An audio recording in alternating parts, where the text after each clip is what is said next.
Hello. Hola. Hello, the hive. There's no hope in you for me. No corner you could squeeze me. I got all the time for you, love. The space between the tears we cry. Hello, And the hello, laughter hello. keeps us coming back for more. The space between our wicked lives is where we hope to keep How is safe everyone from doing the pain. today? This was a big one. But will I hold you Waiting to see our again? The beautiful speckle Mary funny pop in. ways confuse me. Like There will she it is. I spot rain her. today? We waste the hours with talking, talking. It's twisted games we're Hello, Hello. hello, playing hard. Hi, my While you friend. Hello. ride Look at out. everybody hello. joining in. So excited. Hello, hello, hello. Big stuff this Oh week. my gosh. Seriously, it's just like boom, boom, boom, boom. I Oh got my gosh, I watermelon just can't wait. today. So, Yay. Ooh. I could do a little hellos if you want me to say hi as people are popping on in. Um, yes. Hello, the hive. Let me just give a couple announcements, and then I'm going to let you take it over there. Yeah, girl. Um, so welcome to the Beehive of Outlander Cast Book Club.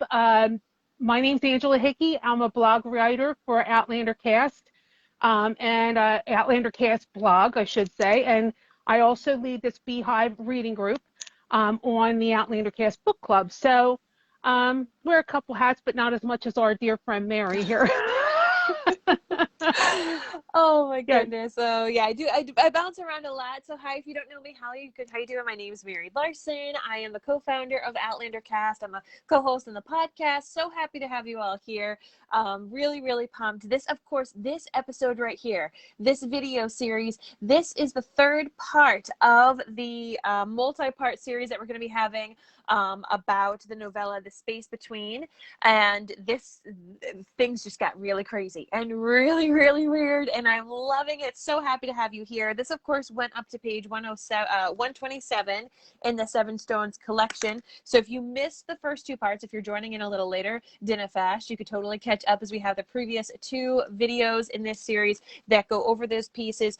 You can easily access it in our announcement section in the Outlander Cast Facebook group. I know a lot of you are watching. They're here live right now, so hello. And you can also catch them on the Mary and Blake YouTube page. Just search Mary and Blake. It'll easily come up. And I would love for you all who are joining us live right now in the Facebook group to say a little hello. Let us know where you're tuning in from. It is just Hold so on. I'm fun. getting that off in a sec. Go No ahead. worries, no worries. So as I said, join in. Let us know where you're tuning in from. I can give you some shout outs.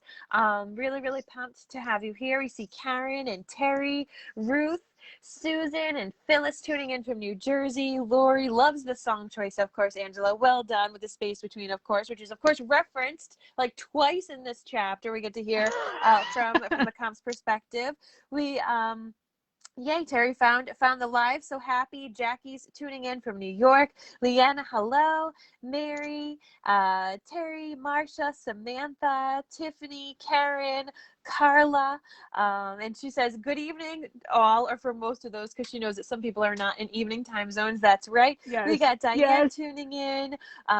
Susan's coming in from Oklahoma. Diane from Connecticut. Hello, Carrie. Ruth from Right. Texas. And Carrie from New Jersey. So we've got people from all over the place tuning on in, and we're just pretty pumped, right? So I just want to make you all aware that all of our page numbers, because now we're getting these addendums in each week, I'm going to be putting a new page up of them. And so they're all coordinated with this book here, Seven Stones Collection. And that'll have both of our stories that we're going to be following up via A Leaf on the Wind of All Hollows after this. You know what? I think you had you talking about my part, didn't I? Did I do that? No? What Uh, did I do? No, never mind. Yep. So this is a reading community working through a long prep for bees coming out in November. And we just started Moby. We'll be covering chapters 8 to 10 this Saturday at 3 o'clock on the Outlander Cast Book Club page only. If you're watching here on the Facebook Club page, make sure you hit going on all the events on the event page because it's important. That's where you get notified of extras when I post them, as well as if we have to make a change in schedule. So even if you can't be here live, still hit going because it's just basically a way to get alerts. I don't have Mary's fancy schmancy text alerts, so I can't alert people of things otherwise. So this is part of a 7-week series on the 2 novellas between Echo and Moby.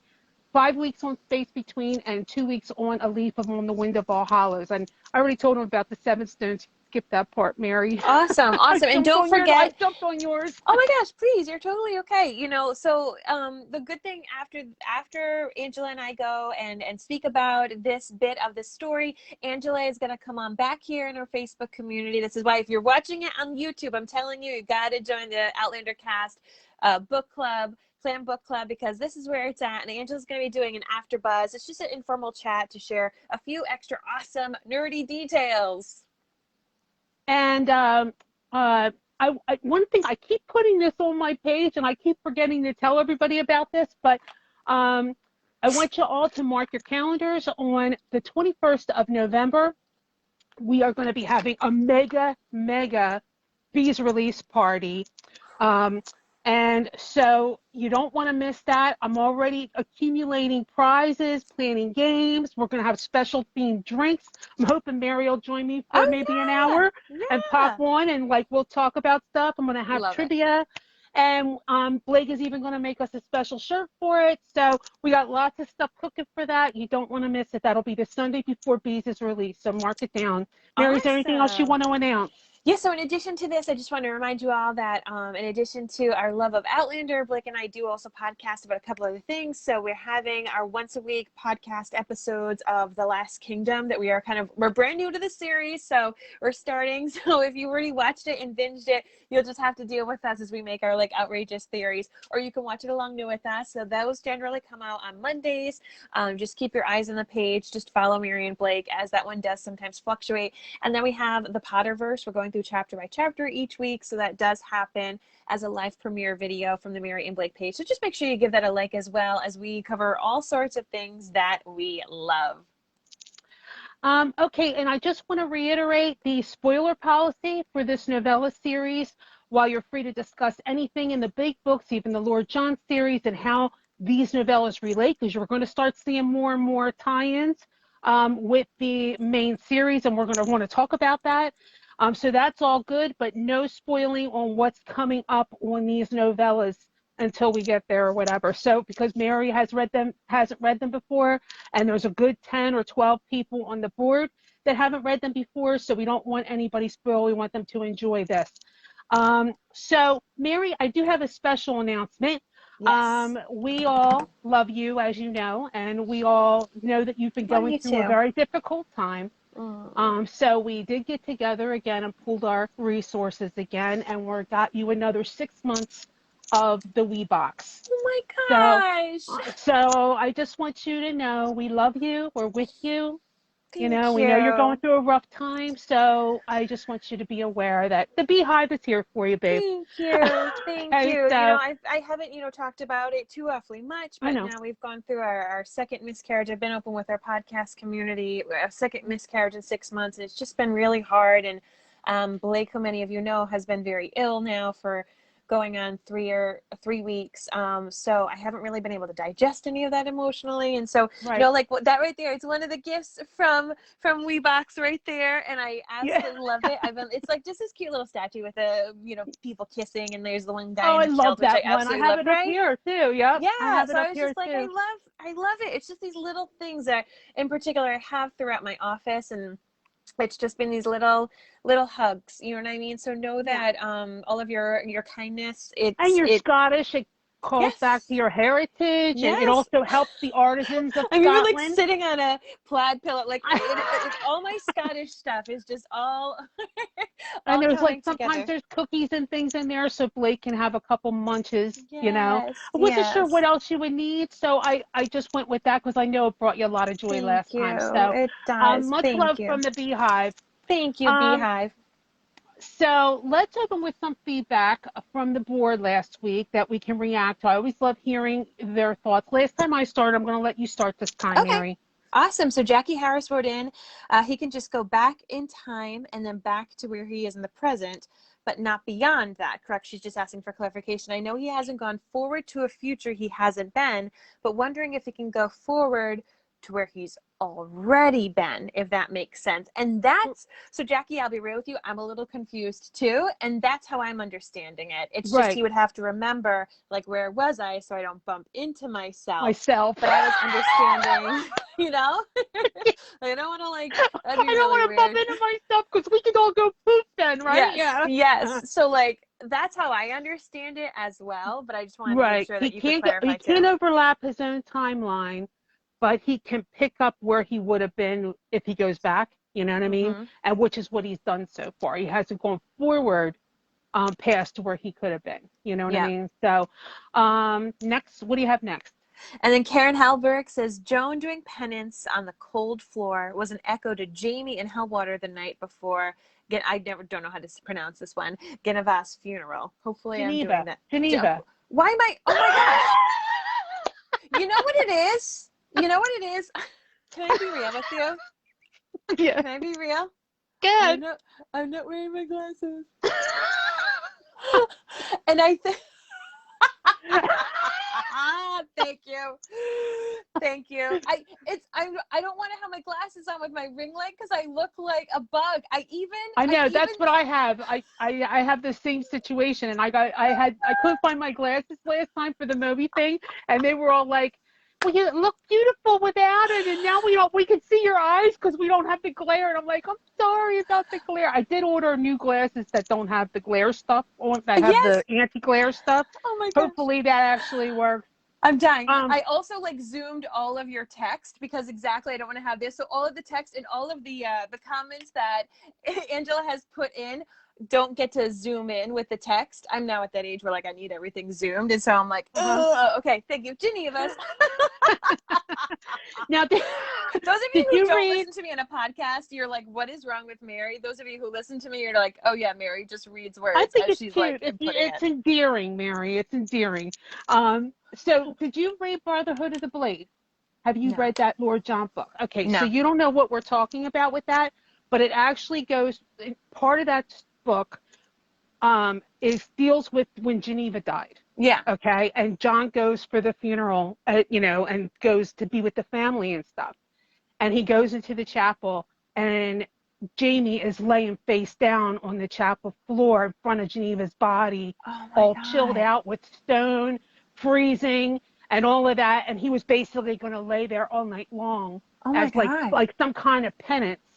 You know what I mean? For his Yes, role in her death. yes. So it was really good. You really should read that book, by the way. Yes, It thank you. really I'm gonna informs need a like lot. recommendations in order because since we do keep so busy And between our little you can kids and listen to everything. all of our wonderful lives that we did to accompany it. Yeah, maybe that's what I can do. Maybe, yes, you'll have to tell me like this is the order to do it and here's the Mhm. follow-ups because But that I'd one's love very to. insightful. You definitely want to Oh my read that one. But that's what gosh. she's talking about. When she was on the floor, the stone floor, she said it's kind of an echo to what Jamie did with Yeah. Geneva's. That's what she's talking about there. Or So Jennifer's, as I like to say in my you were saying blind. it Frenchy. That's all. There we go. Geneva. Oui, yes. And Carrie Needham. Hold on, because it's another Facebook comment. So excuse me, Carrie. Oh, is that bad for you? Would you rather me do it in type? No, oh my God, no, it's totally fine. I just I didn't just want thought that this. would be easier. Okay. No, it's completely easy. No, and I'll just know when I read the comments. Carrie says, I can't get past the fact that he steals expensive items from people. And do you think he has a child each decade? So, you know, I Okay. like to think that he's stealing people and stealing things from the past, because I like to think that that's where my socks go. Maybe there's some time traveler just like pops in and is looking for my socks. Or have you ever had things that go missing and you're like, where is that thing? Like, sometimes they're Yeah. important. Maybe it's a time traveler. Maybe it was actually important to them. I kind of thought it was cute because, in a way, if Fergus ends up being his son, Yep. it's kind of like he got the pickpocket thing from Dad. Oh my gosh, I love that. Snaps to that. And do you think he has a child He's an each adept decade, thief, says Carrie? like his pops, you know? Yes, yes. And how about the child thing? The child thing. I think he has other children, and we're going to talk about that a little, but I don't know about every decade. That would be a lot of kids. That's a lot of rumpy pumpy, Mary. I mean, hey, like, the comp sounds like he was, yeah, he's got down the for charm. it. He learned that Yeah. sexual magic, you know? Yeah. Go ahead. You have one more, I think. Oh yeah, and then sorry, let's see. There was something about gemstones. You have down here the Diana D about gemstones. About the deep that I read about the carbonation of the gemstones turning to carbon is the secret of time travel. Yeah. Did you want me to read that one from Lynn Jungman? She said about the details about the gemstone. She said, I think it has something to do with the vibrations. I think about what Gayla said about the different qualities of gemstones. Some are better than others. You know, it's so funny because after our first pregnancy loss, a friend of mine who I met through Outlander, she sent me, different like healing stones and stuff. Oh, and I nice. know nothing aside from like Outlander stuff. Like, they're not gemstones. They're not going to take me through the stones. No, it's but supposed it's to just all have their own property. I mean, that's what that so I don't know. I put an extra about that because they were talking about how they emit different energies. No joke. When I was reading the extra, I came in here and I grabbed these things. They're just like next to, I have like a little potted plant thing that I keep them in because they look pretty. So I've just been using them because they look pretty. But I'm sitting here reading the extra that you put, and I'm like, okay, let's do this. So it is quite interesting that like things are, and I even put one, look at this. I just before this, because I was like, maybe this one's super special because it's like funky, and I put it in my bra to remind me to talk to you about this. So I'm glad that was one of the comments. Look at this funky one. Wow. Isn't that neat? I don't remember what it's called. So someone, if anyone here knows stones. That looks like a ball of yarn. I know. I know. So just sit there next to me. Some people are saying, Mary, there's somebody on the board saying something about not being able to see comments. Is everybody having problems seeing stuff? So I can see comments. I see comments too. Yeah. So Diane, I think, is having some. It looks like it's Diane who might be having a problem. So Diane, I would just say like close out and maybe come back on in. Refresh your page. Refresh the page. Okay, everybody's seen them. I didn't know if it was a mass problem. We're just chatting away, not. Okay, so I have a few too. Barb Andrade said 4.9 honey pots, and she said she's rating it higher than she would naturally because it keeps going up as she listens to us. Oh, I love it. She goes through. She says, I always feel like, I should up my grade after I listen to you. So she's automatically putting it a point up now. I like that. And then there's Janine Whistler. This was from the AfterBuzz, Mary. She said, that was a blast. I love how you both were conversing so well together. So interesting hearing Mary's reactions as a first-time reader. I'm glad that it's interesting hearing my reactions as I'm completely clueless. And then we have Samantha. She said the extinct animals seem to suggest a wider scope of time and time travel being so much bigger than they are. So maybe she's saying that was mentioned in the book to kind of let you know, like, this is beyond just our little time thing. Like, this has been there for a long, long time and beyond the scope of what we know, Yeah. Lastly, I have one from Salima. She's the girl in the UK that I told you that watches it on replay. Yes. And she's also married a psychologist, just so you know. So she Awesome. always leaves these comments with like insightful, like psychology type of elements to them, and kind of Mm-hmm. get you into the character. So I kind of love her comment. Cool professional insights, you know. So she had given it a 4.85. She said good was how Jamie and Claire are woven into the story and have a Mm-hmm. presence in it, even though they are not physically in it. Also, the mention of the prehistoric cave paintings was pretty cool detail because France is famous for these, apparently. Oh. Bad, she said she felt awful for both Michael and Joan. They're both going through such difficult and traumatic experiences. In Mm-hmm. particular with Joan, she has had to hide her gift for so long, and keeping that kind of secret has a cost. It Mm-hmm. hurts to keep secrets. There is research now that has linked the keeping of a significant secrets to anxiety and depression Oh, because wow. doing so leads to internal trust issues and feelings of shame. And poor Joan has had to go through all of this on her own. Mm-hmm. Great. I am loving all of the nuggets of information we are gleaning on time travel. Thank you both for another great live. Much appreciated. So that was Yes. from her. Interesting, huh? Yes, yes. I And love then when of she gives course, me these, like, mind scopes, with Salima. She's great for those. Um, yeah. so, Mary, a lot to discuss on this eye opening section. How many honeypots do you give part three? I'm gonna give it I'll give it a 4.9 because I know that I'm gonna still keep loving it more and I want to leave a little Hmm. bit more room. Um, I gave it a big old five. good, good. Yes, yes, yes. I think I gave it a 4.9 because I felt icky. Like it's nothing bad about the chapter or Uh-huh. bad about the Right. writing. I just felt icky. So yeah, 4.9. And So I those of you said joining in five. live, let us know. I said five honey pots with the honey trickling down the sides. Oh, I like that. A little Because extra. it was really good. There's so many big eye-opening things in this section, Mm-hmm. that have like bigger picture impact. Yes. So yes, and I always love that, and all the Yes. interweaving.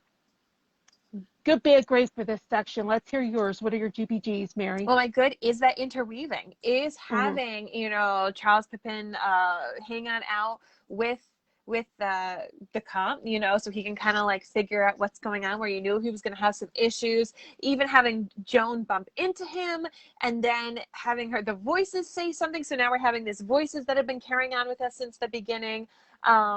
Just, even Leonie bumping into Joan. I just feel like the market is the place to get into trouble. Like if you do not want to get in trouble, just don't go to that market because there's just bad things happening there. So just all those interconnections, like you said, you start off and you're like, how are these three going to work out aside from being in the same city? Well, here we go. Hold on Hmm. tight. My bad Spider is monkey. yes, yes, there you go.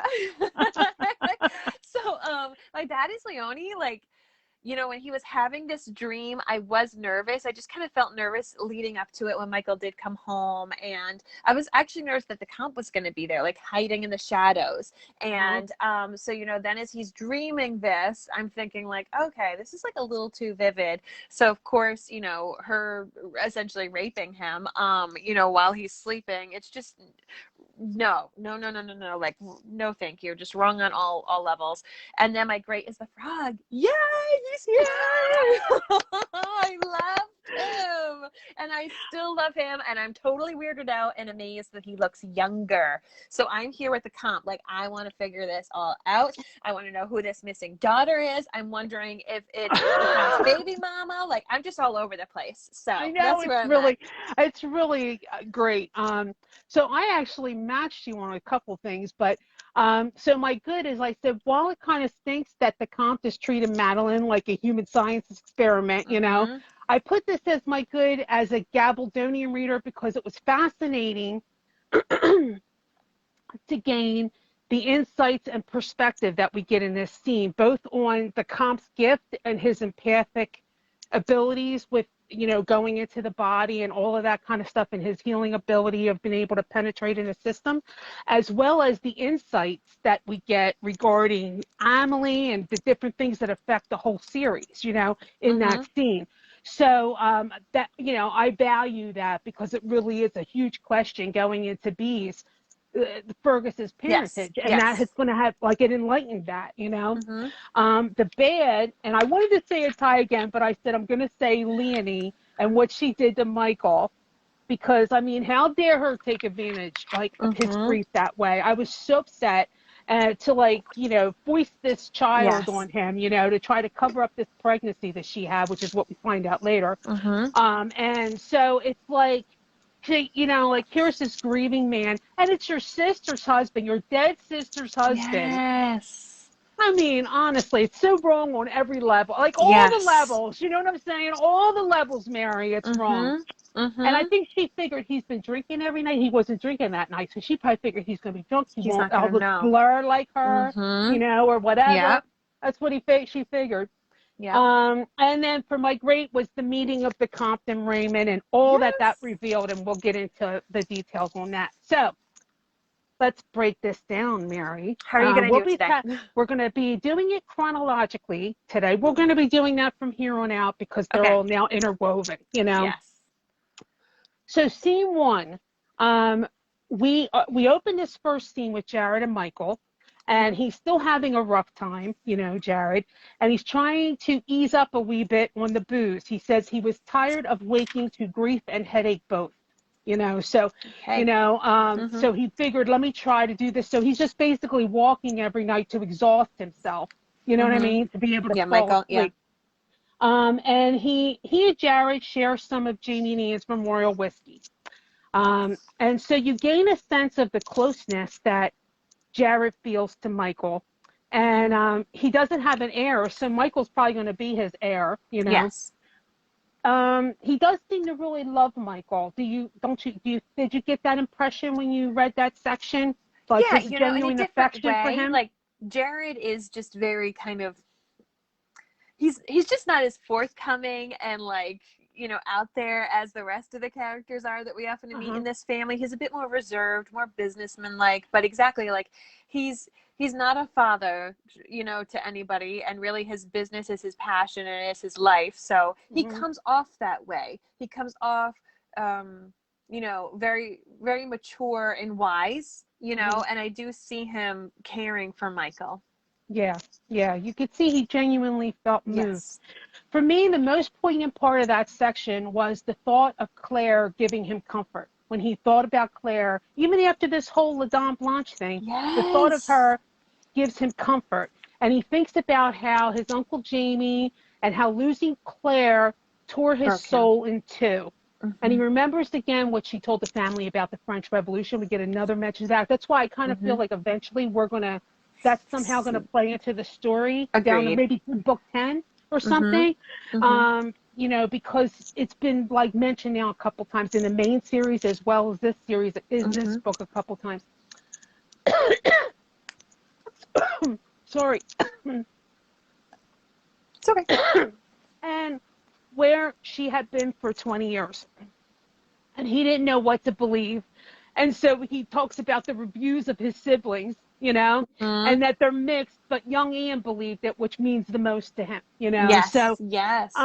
he wonders if the thought that helped keep Jamie whole was that she was alive somewhere. Mm-hmm. And it's very sad and sweet to hear Michael's thoughts on witnessing what Claire's loss did to Jamie, number one, and thinking about his own grief and fantasizing that perhaps Lily is gone somewhere else, living another life somewhere else.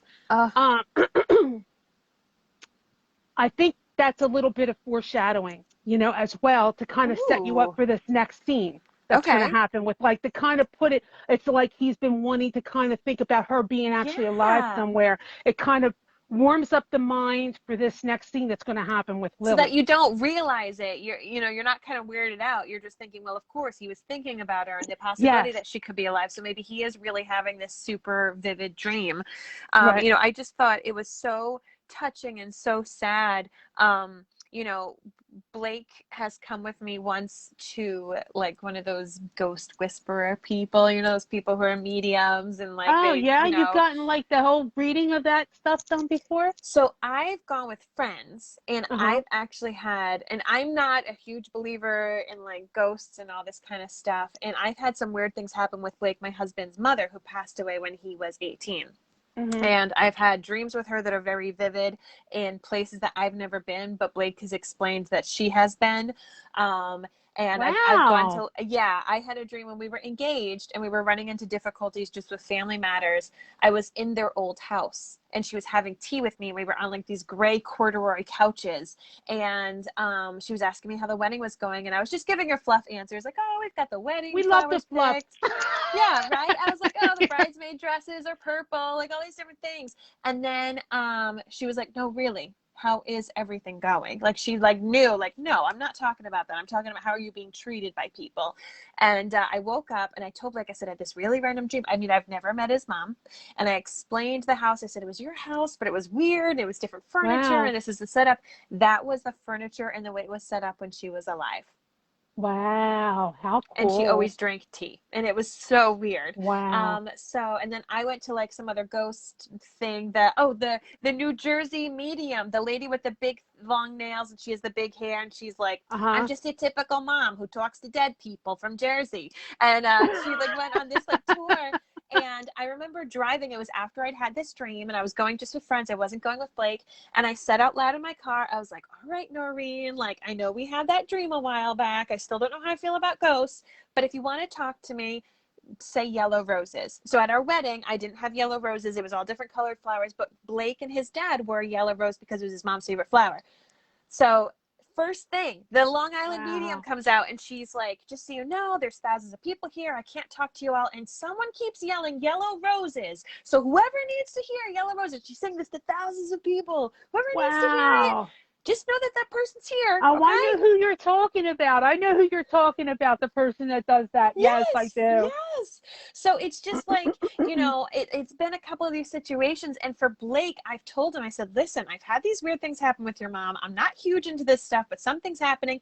Do you want to go to one of these mediums Wow. because maybe she could talk to you? And he said no. He said no, it would be too much. So I was, you know, I was reading this part about Michael, you know, and of course, a loss of a mother versus a loss of a wife. And, you know, they're different, Right. but it's still love. And for Blake, he's like, I can't even fathom. Like, if it is true and it could be my mom, or I'd be wondering the whole time. And I was thinking about this with Michael, you know, him daydreaming. Could my wife come back? Yeah. Oh, and just how like heartbreaking that is to know that it did happen, Been to, you know, to yeah, Jamie. right. Yeah, Yes. it did. And so, yeah, like that's why I said I kind of feel like this is a bit of foreshadowing for the next section. He's setting his Mm-hmm. mind with this fantasy that she isn't really dead, just elsewhere, you know? And so when Yes. Leonie comes in, he kind of wants to believe that this person behind him is like his wife's spirit that came or Mm-hmm. something. You know what I mean? And I think Yes. there's a subconscious thing that he wants to believe that. So he asked Jared what he thought about Claire, and Jared says she was a bonny lass with a tongue like the rough side of a rasp, as well as decided opinions. And I was like, yep, that's Claire. Yes. Bingo. Yes. And so Michael mentions the La Dame Blanche reference Mm-hmm. comment from the goldsmith, and Jared explains that Jamie had come up with the story to help protect her. Yes. And then Jared says, quote, a white lady can strike you blind or shrivel a man's balls, and likely a few more things than that. Should she take the notion, and I'd be the last to say that Claire Fraser couldn't do it if she had a mind to, which I kind of love, you know. Yes. It kind of keeps her in this like other state, you know. And so Mm-hmm. he really does know Claire, you know, for the short Yeah. time they spent there. And I kind of love when they talk about Claire and Jamie and they Me kind of keep too. bringing them into the story. It's obvious that both Jared and Michael are pretty fond of both of them, but Both of of them. Yeah. Claire as well. And they realize she's not a typical 18th century woman. So they Mm-hmm. part company after a toast to Ian. And like I said, this whole chunky section kind of sets us up for this second scene. And we know Michael's trying to cut back on his alcohol consumption. Yes. And so he has taken to exhausting himself walking up and down the city until he can barely stand Mm-hmm. anymore. And he's so tired when he comes home, he's at the point of dropping his keys, Yeah. because he can't even hardly barely hold on to his keys. He's Mm-hmm. exhausted. So he crawls naked into his bed, finally relaxed enough to fall asleep head first into the seething cauldron of dreams, which I kind of love that Yes. description, the seething Magical. cauldron of Mm-hmm. dreams. Um, and so he dreamed of his late wife and her ridiculous pug. And it says he felt this is going to become important. It says he felt a terrible desire, but at the same time feared her. She felt utterly familiar and utterly strange, and the mixture thrilled him. So that was a significant thing because there's a reason he felt like that, of course. Um, Yes. so they were in bed in his dream, and her writhing behind him and knee, kissing the back of his neck as she begins to stroke him with her hand. Yeah. And he suddenly starts to kind of come halfway out of his dream. Before he was kind of immobile, he couldn't move. He comes out Mm-hmm. of his dream aroused. She realizes he's nearly like there. Yeah. And so she goes to pull her hand away. He grabs her hand and finishes himself off, kind of spilling everywhere, Yep. including their hands, which skeeves her a little bit. So that brings us to our first clip. Mm-hmm. Um, get to that.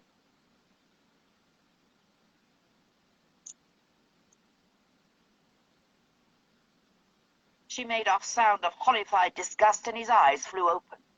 Staring into them were a pair of huge bugging eyes over a gargoyle's mouth full of tiny, sharp teeth. He shrieked. Plon leaped off the bed and ran to and fro, barking hysterically. There was a body behind him. Michael flung himself off the bed, tangled in a winding sheet of damp, sticky bedclothes, then fell and rolled in panic. Jesus, Jesus, Jesus! On his knees he gaped, rubbed his hands hard over his face and shook his head. Could not make sense of it, couldn't. Lily, he gasped. Lily? Oh, But the woman in his bed, tears running down her face, wasn't Lily. He realized it with a wrench that made him groan, doubling up in the desolation of fresh loss. Oh, Jesus. Michelle, Michelle, please, please forgive me. You what? For God's sake! Leonie was weeping frantically, reaching out toward him. I couldn't help it. I'm so lonely. I wanted you so much. Plon had ceased barking and now came up behind Michael, nosing his bare backside with a blast of hot, moist breath. Va-t-on. The pug backed up and started barking again, eyes bulging I with just heard offense. what you wrote on the board. Unable to find any words suitable to the situation, he grabbed the dog and muffled it with a handful of sheet. He got unsteadily to his feet, still holding the squirming pug. He began. Oh, Jesus Christ! He leaned over and put the dog carefully on the bed. Plon instantly wriggled free of the sheet and rushed to Leonie, licking her solicitously. Michael had thought of giving her the dog after Lily's death, but for some reason this had seemed a betrayal of the pug's former mistress, and brought Michael near to weeping. Oh, I can't, he said simply. I just can't. Go to sleep now, lass. We'll talk about it later, right? He went out, walking carefully, as though very drunk, and closed the door gently behind him. He got halfway down the main stair before realizing he was naked. Hey. He stood there, his mind blank, watching the colors of the Murano lamp fade as the daylight grew outside, until Paul saw him and ran up to wrap him in a cloak and lead him off to a bed in one of the guest rooms. so poor Michael, right? I see people in there go, she's pure evil. For her to do something this manipulative, especially in his grieving state, it was just like so awful. So were you surprised to find Leonie in his bed? Were you surprised at this turn? And what are your thoughts on what she did here and why she did it? I was 100% surprised. I mean, here we went from him being with Jared and going into this daydream and then being beyond exhausted. We've read with Diana before about people having vivid dreams and being able to, be very Uh-huh. sexually aroused and everything by dreaming and thinking of someone. So honestly, as I'm reading this, I'm not thinking that there is actually someone there. And then when it says, you know, he's, you know, everything, even when he finishes, I think that this is still kind of in his head.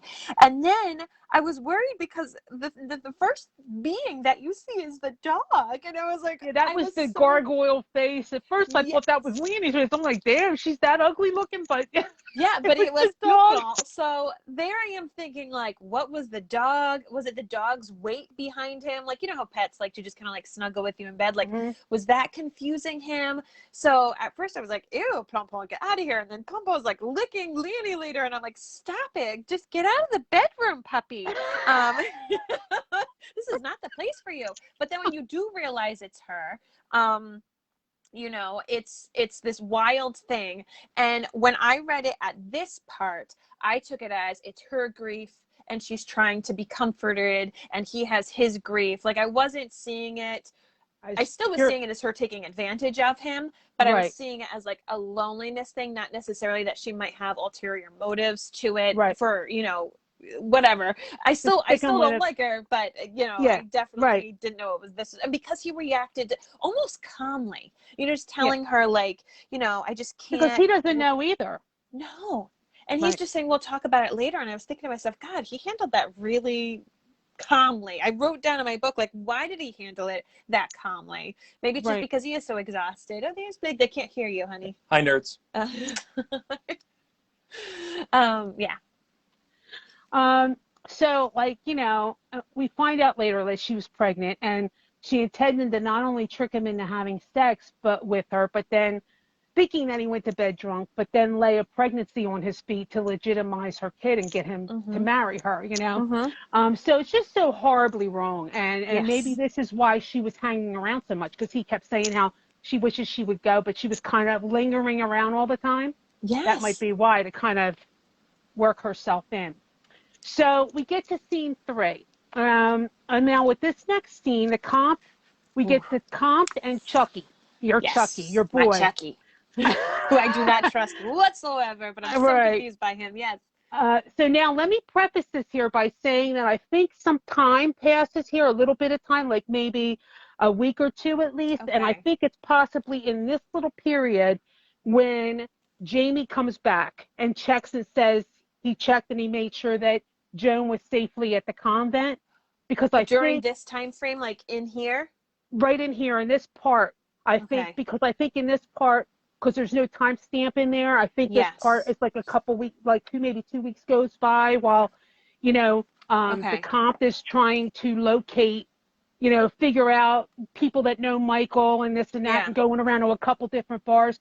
I think it's during that time that Jamie came in, checked on Joan to make sure she was safe. Because I think once the comp comes in and there's things that happening with him, I don't think that he would have come after that. He would have known about it. They would have said, oh, you wouldn't believe what the hell happened, you know? So I think it had to be in this little period that he comes, you know? So anyway. So Jamie would have been also a little freaked out that the comp's alive too, you know? Oh my God, yeah. But it is kind of funny to imagine Jamie hobnobbing around France while the comp is alive and there, and like, you know, because he was hobnobbing a little, working himself into circles a little to make contacts for the French connection for the revolution. And while the comp is on high alert for a redhead, you know? But he was going in the Court of Miracles in the lower ground, and Jamie was circulating in the higher people, you know, the movers and the shakers, you know? So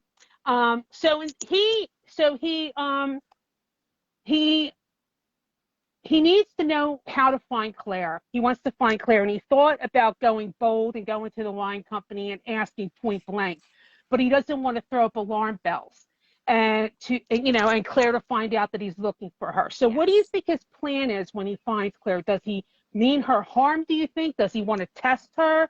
Does he want to question her? Is it like a revenge thing from what happened before because he has a thing against her? What do you think? I think if she didn't have special powers, he probably might just do like a revenge thing against her. But from what I have understood so far, I think he's pretty marveled by her, you know, calling back to the blue aura that happened right beforehand, having this name of La Dame Blanche and like hearing people talk, you know, I think that he would do a lot of questioning, and he would want to know more about her, where she's from, what she's been up to.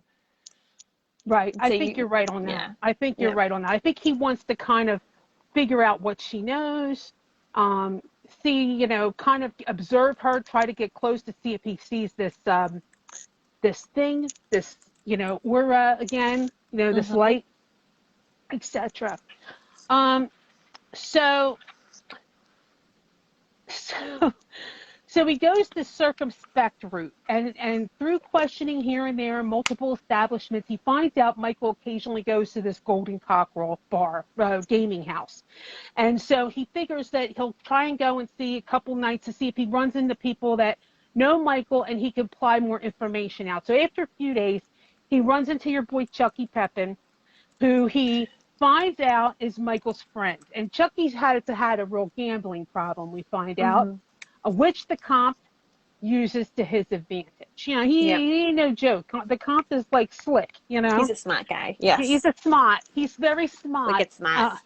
Wicked smart. So we get our next little clip here. But if he was known, it took several evenings of play, wine, and conversation before he found Charles Pépin.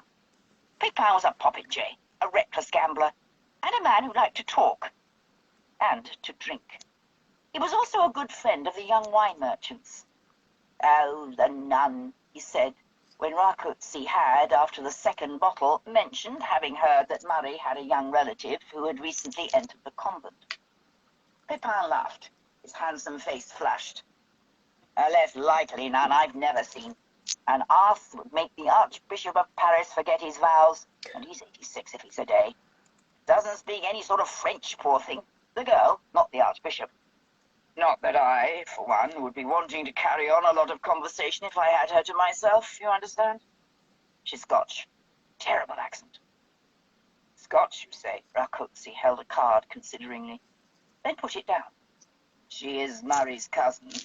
Would she perhaps be the daughter of his Uncle James?" Pépin looked blank for a moment. "I don't really... Oh, yes, I do know." He laughed heartily and laid down his own losing hand. "Jimmy. Yes, she did say her father's name was Jamie, the way the Scotches do. That must be James." Rakutsi felt a ripple of anticipation go up his spine. Yes. This sense of triumph was instantly succeeded by a breathless realization. The girl was the daughter of La Dame Blanche. "I see," he said casually. "And which convent did you say the girl has gone to?" To his surprise, Pépin gave him a suddenly sharp look.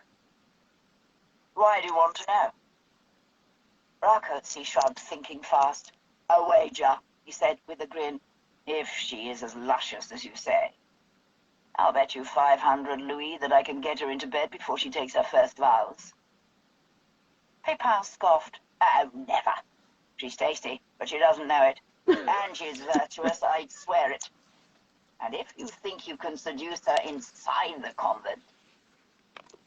Rakutsi lounged back in his chair and motioned for another bottle. "In that case, what do you have to lose?" Ooh. So now the comp thinks for sure that Joan is Jamie Claire's daughter. As if things going to get worse for Joan, right? Yes. So what do you think the comp is going to want with Joan? What's his plan? Is he looking for revenge information? Revenge to Claire through her? Information? Another baby mama? What is your perception of this point of Chucky Pepin? And what do you think of this bet that he made? Oh my goodness gracious, what a lush. I'm just throwing all the questions on you so you can kind of address it all.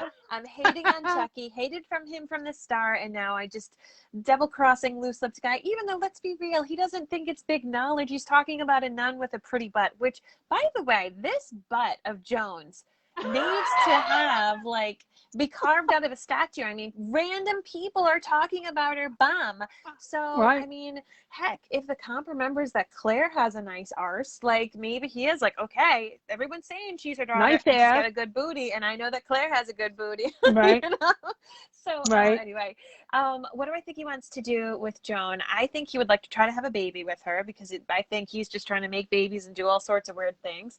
I definitely think he would question her. I still don't think that he would want to kill Claire. I think that he would be intrigued. Who is this woman? Has she traveled? I think he's so obsessed right now with this idea of youth that I think he would Mhm. want to get as much And he information probably as wants to see if possible. she aged, find out, if Yes, she's a time yes, traveler, find yes, out if Joan's a time traveler, yes. like if she has an aura or whatever. So Exactly.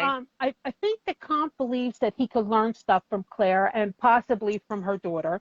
Mm-hmm. I was really pissed off at Pepin for putting Joan in danger like that and Yes. betting to get a nun into bed, Yes, it's like not even just little knowledge. It's like, I want to get her into bed. Like, what are you doing? right. And it's like, it's a really what could be a better temptation for a person that's a heavy gambler, right?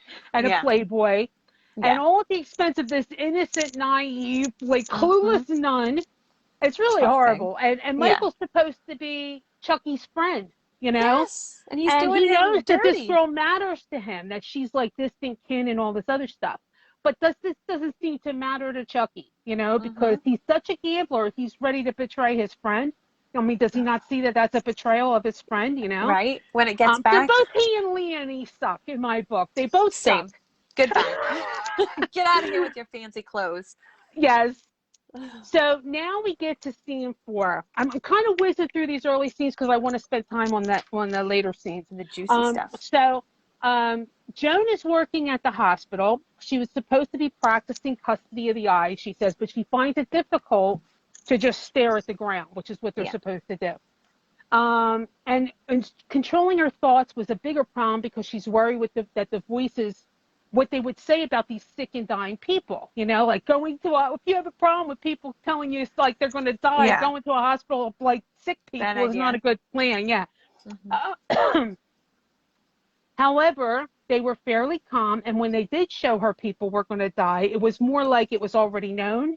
And so it Obvious. was just kind of like they weren't alarming her, these voices, and she Mm-hmm. was able to kind of lose her fear a little of them during that in that space, and enjoyed helping the patients. Yeah.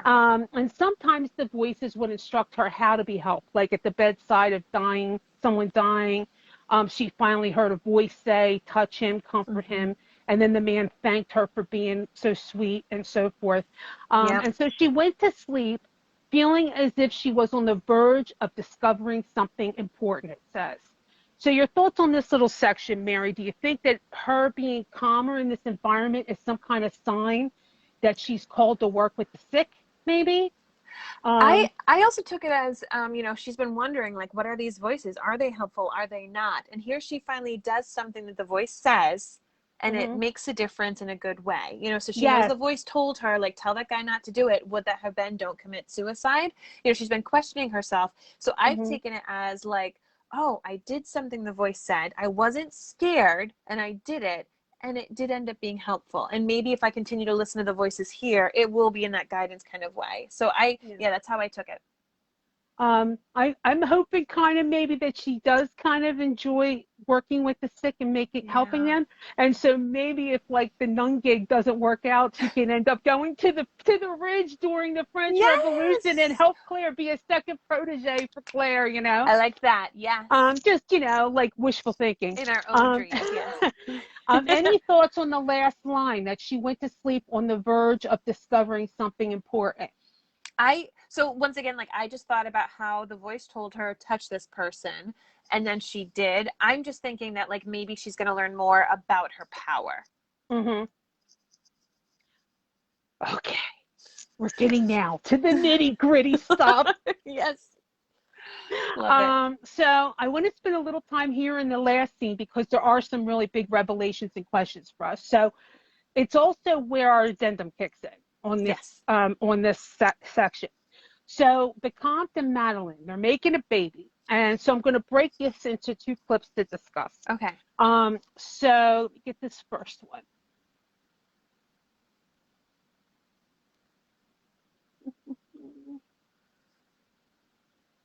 Rakuzi lay with his head on Madeline's bosom, eyes closed, breathing the scent of her body, feeling the whole of her between his palms, a slowly pulsing entity of light. She was a gentle gold, traced with veins of incandescent blue, her heart deep as lapis beneath his ear, a living stone, and deep inside, her red womb, open, soft, refuge and succor. Promise.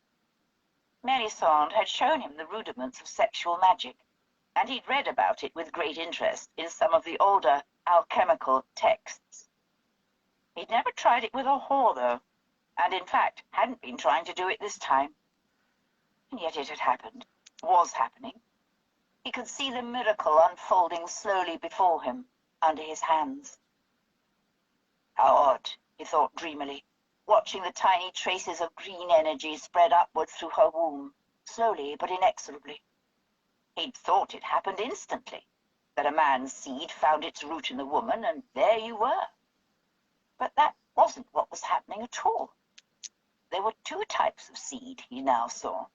She had one, he felt it plainly, a brilliant speck of light, growing like a fierce tiny sun. His own, the tiny green animalcula, were being drawn toward it, bent on immolation. Happy, chérie? She whispered, stroking his hair. Did you have a good time? Most happy, sweetheart. He wished she wouldn't talk, but an unexpected sense of tenderness toward her made him sit up and smile at her. So we find out that Madeline was ripe and ovulating, and the comp could see it. And he's fascinated watching his green glowing sperm make their way toward this egg. Green being the color of growth and change. New life, making its way to be immolated in the bright sun of her egg. And I mean the description, right? Oh my gosh, it's just so wild because you're I mean, picturing it all. Like I love Diana is just so truly amazing in writing this POV. It's like unlike any other POV we've seen from her. Much It's more like this, fun than seventh grade health class. It's so learning about good. eggs and It's sperm. so good. Yeah. It's so good. It's like totally like this guy that's fascinated with like all of the miracles of science and nature and all that kind of stuff. And you really get that from the way he thinks. And I love that. So he talks about how Melisande showed him the rudiments of sexual magic. What exactly do you think he means by that? Listen, I don't think he means Karma Sutra. There may be some magic in there somewhere. No, but I think, understanding a bit more about the inner workings of the body. We think of where Gaelis' time frame came from, where so many more scientific advancements were made about reproduction and like what goes on inside. So maybe she was able to take science, like modern science knowledge that she would have just learned maybe in her seventh grade health class, I don't know, plus magical things that she was able to find, but to be able to explain to him like, oh, there's going to be this traveling that takes place, aka sperm. But that's what I was kind of thinking, is that yes, she has all this magical knowledge, but she also had come from a much more modern age where she understood a lot more about how this happened. Yeah. So I think it could be the birds and the bees, and how pregnancy happens and all of that kind of stuff. I think it's part of it. And if that's the case, he said, I hadn't tried it on a whore yet, which it kind of like sounds like, okay, I've tried it on other people, like kind of way it's phrased. But I also think it's more than that, because remember that Gaelis could entrance men. She had a way of lulling men into her zone. You know what I mean? And this is said again in Moby. When you get into the past sections of Moby, she has like part of her power is an ability to kind of coax men into things and draw them in, Yes. And I think she does it through some type of power that she enhances with different things. And we also remember the way Gaelis had all kinds of weird sexual practices in Yes. Jamaica with the Yes. boys and all that. Remember that? Mm-hmm. So I Mm-hmm. think might be a little more to it, a little bit more of Yes. like persuasion or like enchantment. You know what I mean? I do. Yeah. So I kind of think that's part of it, but I could be wrong. It could just be birds and the bees. But But she I definitely feel was like freaky. She was freaky uh, with her her absolutely sexual making behavior. like So yeah. diamonds in people's stomachs and all that stuff. Remember that? And Yeah. there's a stone that Yeah. Yes. I mean, Yeah. So so now we pick up with her reaching for the douche, and he stops her to her surprise. And I kind of want to smack the hell out of this madam for not warning her of this, like that this is even on the Yes. table, you know what I mean, and By in the the way, he's plan. buying you to impregnate you. Yeah. Yeah, No, I she's mean, just she like, doesn't oh even know. So no. it's crazy. But anyway, here we go with the other clip, or He the also second part. began to sit up, reaching for the clean rag and douching syringe, and he put a hand on her shoulder, urging her to lie back down. Don't douche this time, ma belle, he said, a favor to me. But she was confused. Usually he was insistent upon cleanliness. Do you want me to get with child? For he had stopped her using the wine-soaked sponge beforehand, too. Yes, of course, he said, surprised. Did Madame Fabienne not tell you? Her mouth dropped open. She did not. What? Ugh. Why, for God's sake? In agitation, she squirmed free of his restraining hand and swung her legs out of the bed, reaching for her wrapper. You aren't... What do you mean to do with it? Do with it? He said, blinking. What do you mean, do with it? She had the wrapper on, pulled crookedly round her shoulders, and had backed up against the wall, hands plastered against her stomach, regarding him with open fear. You're a magician. Everyone knows that. You take newborn children and use their blood in your spells. What? He said, rather stupidly. He reached for his breeches, but changed his mind. He got up and went to her instead, putting his hands on her shoulders. No, he said, bending down to look her in the eye. No, I do no such thing. Never. He used all the force of sincerity he could summon, pushing it into her, See? and felt her waver a little, still fearful, but less certain. He smiled at her. Who told you I was a magician, for heaven's sake? I am a philosophe chérie, an inquirer into the mysteries of nature, no more. And I can swear to you, by my hope of heaven, this being more or less non-existent, why quibble, that I have never, not once, used anything more than the water of a man-child in any of my investigations. What? Little boy's piss, she said, diverted. He let his hands relax, but kept them on her shoulders. Certainly. It is the purest water one can find. Collecting it is something of a chore, mind you. She smiled at that. Good. But the process does not the slightest harm to the infant, who will inject the water whether anyone has a use for it or not. Oh. She was beginning to relax a little, but her hands were still pressed protectively over her belly, as though she felt the imminent child already. Not yet, he thought, pulling her against him and feeling his way gently into her body. But soon. He wondered if he should remain with her until it happened. The idea of feeling it as it happened inside her, to be an intimate witness to the creation of life itself. But there was no telling how long it might take. He has a real From the God progress complex. of his Yeah, animalcula, it honestly. could be a day, even two. Magic indeed. Why do men never think of that, he wondered.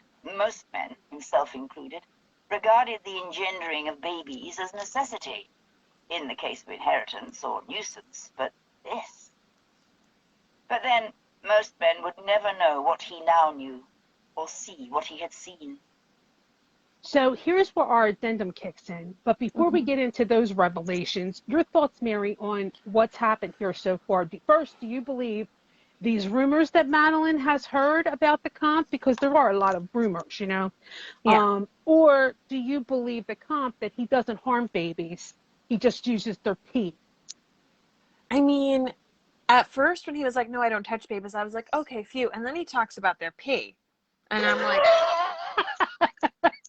well, if you're getting their pee, then maybe you are doing other things. Like, that's just weird anyway that you're playing with baby's pee. What do you mean it's the most pure water? What are we talking about? This isn't Evian. Like, so I was cool with him until he started talking about the pee. And I'm like, if he's near these babies, he's They probably call doing urinating experience. making water. That's like the old way of saying pee.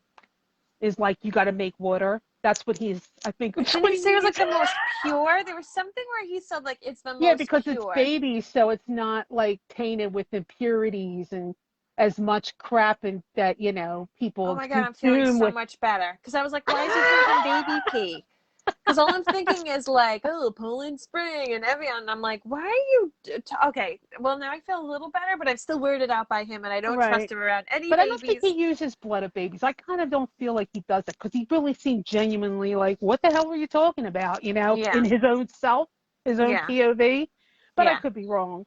I mean, I think it's like one of those things where he has a mystique around him, and the mystique kind of takes over some of the reality. Yeah, it's bigger. Yeah. And so he also seems to be able to push a vibe into her emotionally. Yes. He seems to like have that ability a little bit. Which I'm so nervous about because I'm afraid he's going to do that on Joan. Yes, or manipulate emotion somehow. Exactly, and manipulate Joan.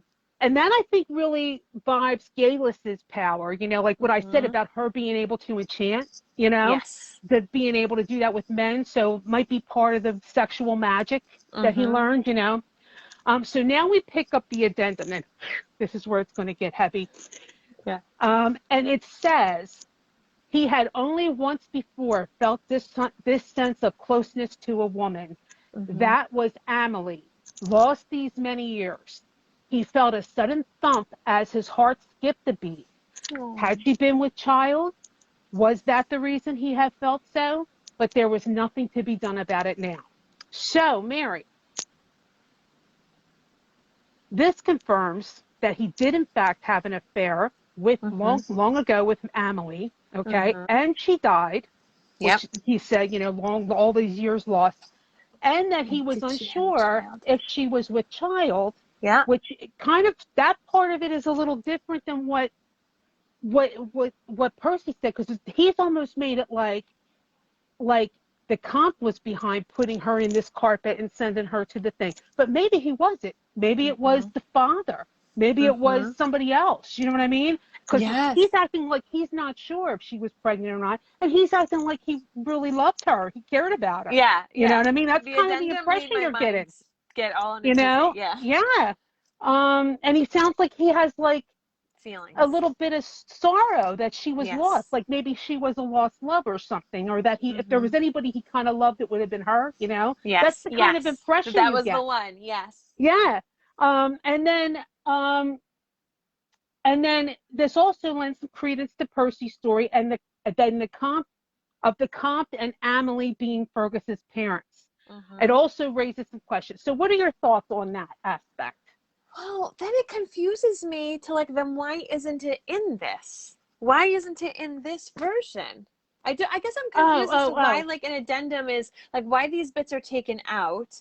And so if that is supposed to lend to the him being his parent, like I get confused as to why that bit particular came out, because I did find it lovely in this story, and it just kind of sparked all these other ideas. Right. Well, I know that there was a problem, like I said, with the additions. That the foreign people, the other people were really clamping her down for time, and the only place she could really fully put everything she wanted to put in it was the Trail of Fire edition, which is what I'm like pulling from these extra little bits. And then somehow when it got moved into the other versions, some of the stuff was pulled, but some of it wasn't. Maybe she decided, I'm not going to reveal that card to everybody yet. Maybe she decided to pull it back because she didn't want to play that hand too far fast. And so she figured it's already out with these people, but I'll pull it. I don't know if that's it. because that seems weird. Because once it's out, it's out. You know what I Yeah, mean? because I Like was people wondering, know. like, is she trying to backtrack and like change that? I don't think Has she so. ever done that? Because I don't think she would do that. I don't think she's No. like, well, you already wrote it, but I'm totally gonna, because it's been taken out of most editions, I'll take it out. So yeah, maybe she showed her hand too soon, and she Yeah, she decided, wanted to kind of leave that for, for the people that most people like that didn't get it when it first came out, yeah, don't know about that. And so she figured, if you were like a real dedicated long-term fan, but it's kind of one of those secrets that not everybody yes, knows type of thing. Maybe that's what it's about. okay, Um, so Madeline, but you kind of like feel a little more like insight onto this relationship, right? yeah, Yeah. yeah, you do. Your It makes your eyes it are adds a opened. little bit of like, Percy's not totally full of crap. You know what I mean? Mhm, Like there's a mhm. little something to what he's saying, something, something, Yes, yes. So Madeline begins to relax against him. He kisses her with genuine affection. And then he starts to tell her how beautiful the baby will be and that he'll buy her contract when she's well and he'll set her up in a house. Now, do you think he really plans to do that? I Or what do you do. think? Mm-hmm. I do because hopeful in my hopes he's like hoping this child lives. I don't think he's Mm-hmm. going to be doing some weird science experiments on it. So I do think he is going to want to have a home for this child. Yes, she's Mm-hmm. the mother of this child. She can help raise this child. So in my mind, I'm thinking, yeah, he's going to take care of the baby and then the mom to, not necessarily that he's buying it for her, but more he's going to take care of the child. Right. At least I'd hope.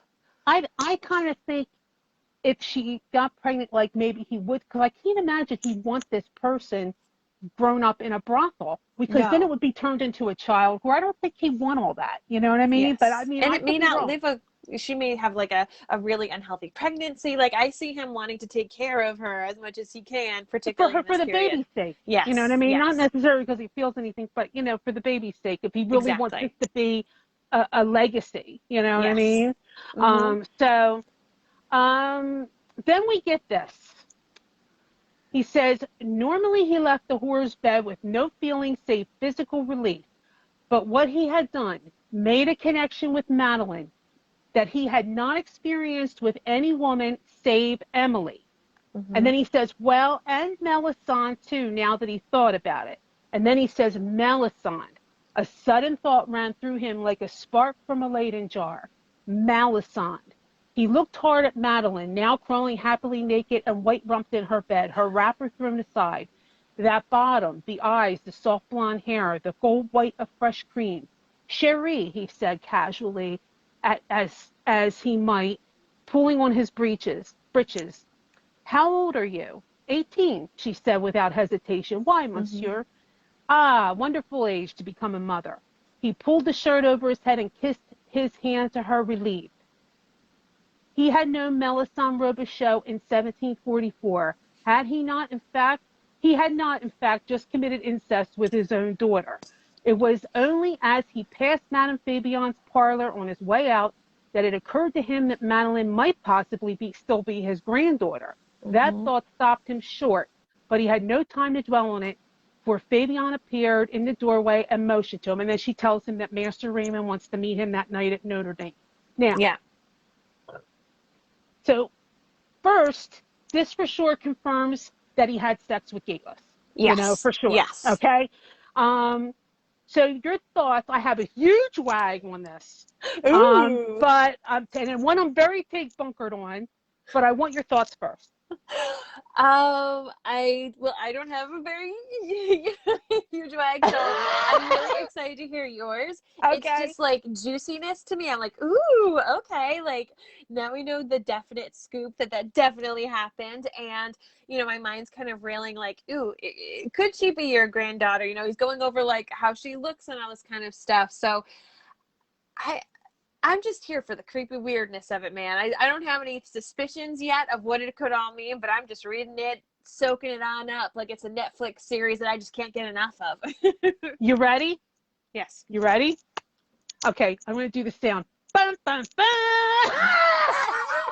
Because I don't have sound. Okay, so here's the deal. Right church, wrong pew, right? You know that expression, right church, wrong pew? Madeline Yes. isn't his daughter or granddaughter. He and Madeline are Gayless's ancestors. Take bunkered on that.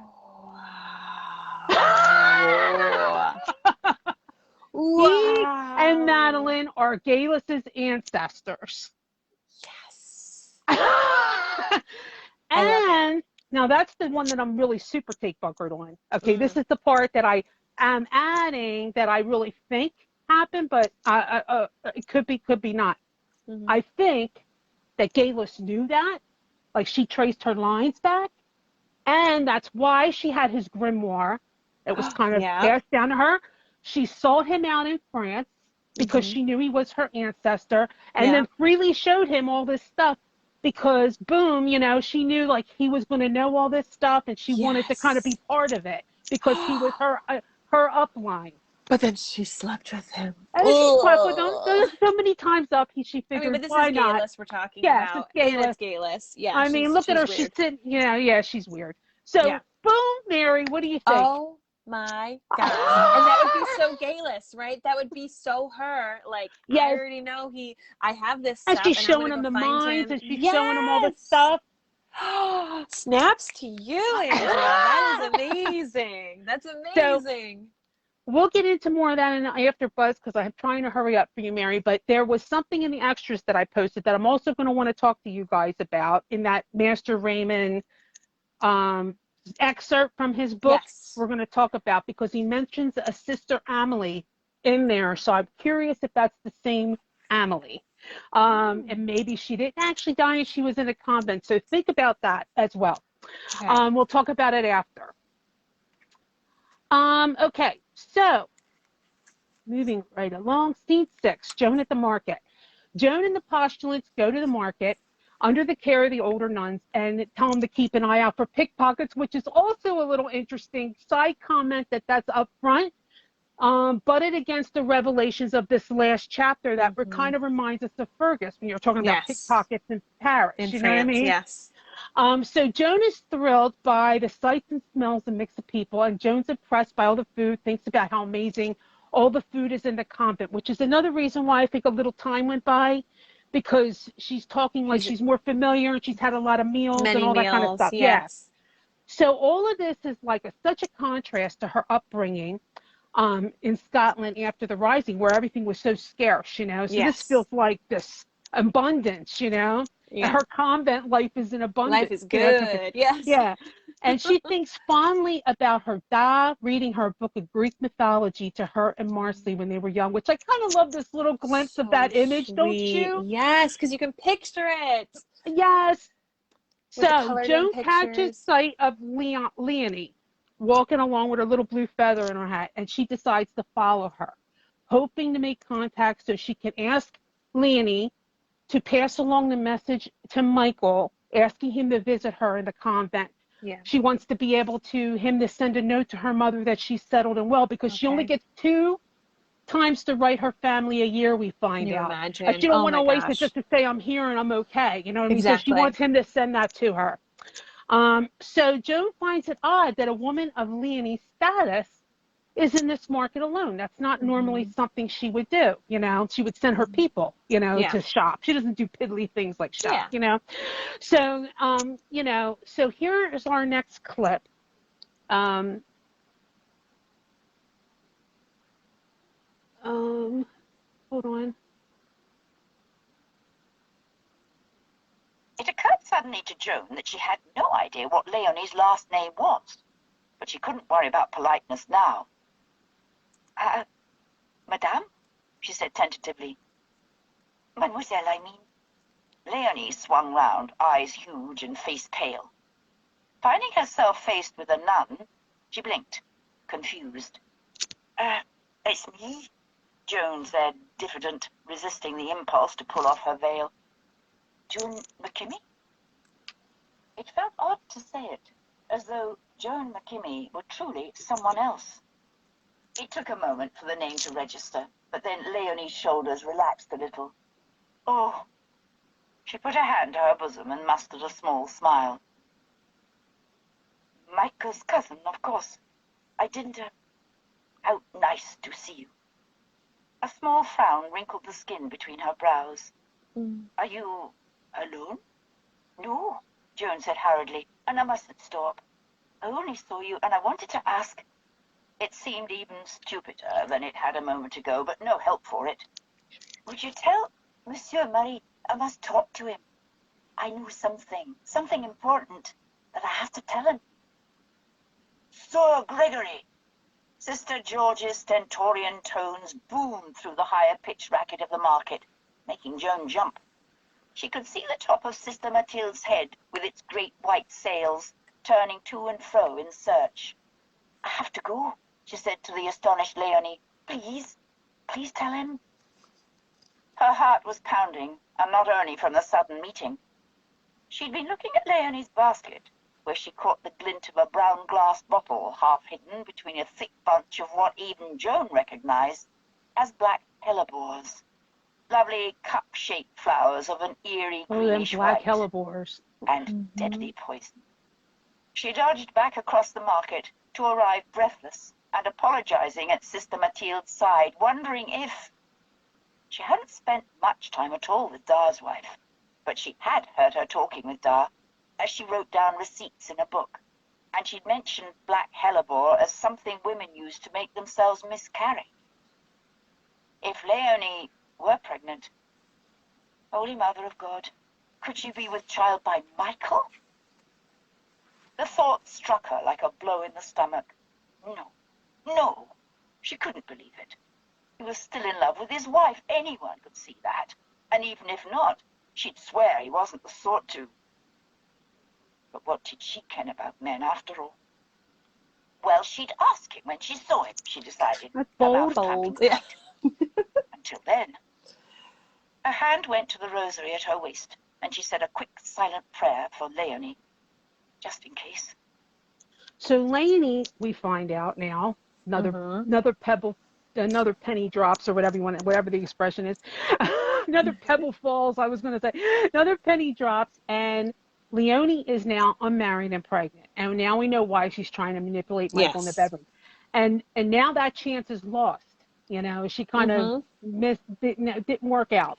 Yeah. And so her last resort is to get something to miscarry from the gypsies.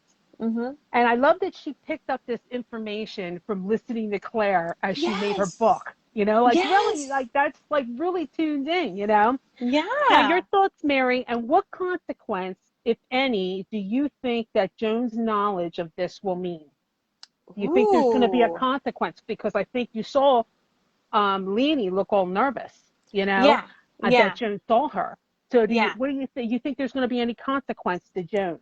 Ooh, I think Leonie might go and try to like talk to her, like try to go to the convent and be like, hey, did you notice anything? Like, you know, try to just like sniff out if she saw anything, because maybe she doesn't know that Joan has this knowledge. What's interesting is that the voices didn't say anything to Joan around Like, Leonie tell her that not she to didn't, do it.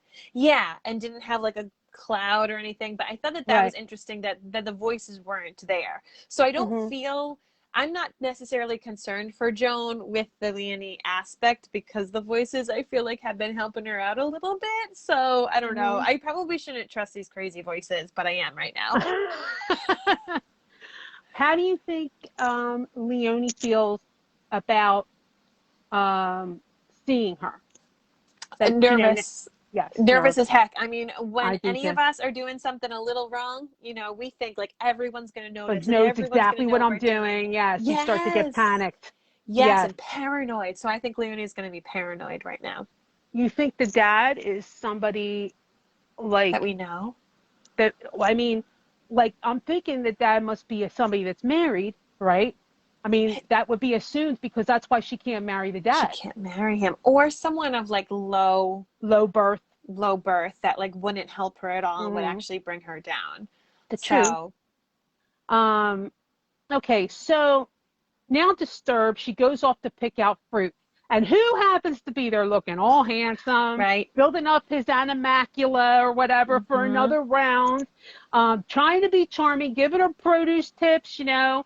And note how he remembers that Chucky's saying that she can't speak much French. And so he smoothly speaks in slow, simple French to kind of put her at ease.